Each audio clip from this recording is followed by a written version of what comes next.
సిద్దిపేట జిల్లా Husnabad RTC bus depot లాభాల్లోనే నడుస్తుందని depot manager Venkateswarlu తెలిపారు. ఇక హుస్నాబాద్ బస్టాండ్ నుండి గోదావరికనికి నూతనంగా వచ్చినటువంటి ఆర్టీసీ ఎక్స్ప్రెస్ బస్ సర్వీసులకు కాంగ్రెస్ నాయకులు మున్సిపల్ చైర్మన్ రజితతో కలిసి డిపో మేనేజర్ ప్రారంభించారు. ప్రస్తుతం హుస్నాబాద్ బస్ డిపో లాభాల్లో నడుస్తుందని మరో 8 కొత్త బస్సులు డిపోకు వచ్చే అవకాశం ఉందని డిపో మేనేజర్ వెంకటేశ్వర్లు తెలిపారు. హుస్నాబాద్ ఆర్టీసీ బస్ డిపో అభివృద్ధికి మంత్రి పొన్నం ప్రభాకర్ కృషి చేస్తున్నారని, డిపో నుండి మరిన్ని బస్సులు సర్వీసులు పెంచే అవకాశం ఉందని టీపీసీసీ సభ్యుడు కేడం లింగమూర్తి తెలిపారు. ఇక విద్యార్థులకు, పండుగలకు, ఊర్లకు వెళ్లే ప్రయాణికులకు ఇబ్బంది కలగకుండా ఆర్టీసీ అదనపు బస్సు సర్వీసులు పెంచాల్సిన అవసరం ఉందని మున్సిపల్ చైర్మన్ రజిత పేర్కొన్నారు. ఇక మహిళలకు ఉచిత బస్సు సర్వీసును సద్వినియోగం చేసుకోవాలని కోరారు. ఇప్పుడు ప్రస్తుతానికైతే ఒక 3 బస్సులు వచ్చాయి. 3 ఒకటి ఇంకొక 4 వస్తాయి మొత్తం మనకి ఎక్స్ప్రెస్లు.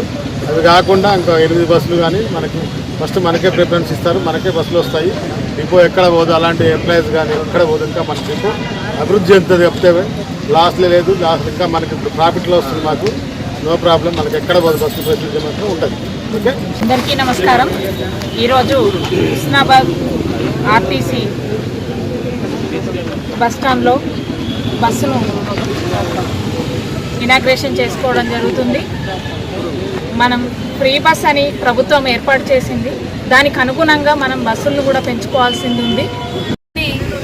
సాఫ్ట్వేర్లు కానివ్వండి, చదువుకునే పిల్లలు హుస్నాబాద్ నుండే చుట్టుపక్కల 50 కిలోమీటర్ల నుంచి వెళ్ళే పరిస్థితులు ఉన్నాయి కాబట్టి వారికి అనుగుణంగా బస్సులు వేయాల్సి ఉన్నదని ఈ సందర్భంగా తెలియజేసుకుంటూ, మరి మహిళలు ఫ్రీ బస్ అని మరి దాన్ని సక్రమంగా వినియోగించుకుంటూ ఆర్టీసీ వాళ్ళకు కూడా విధులకు ఆటంకం కలగకుండా మంచిగా వినియోగించుకోవాలని కోరుకుంటూ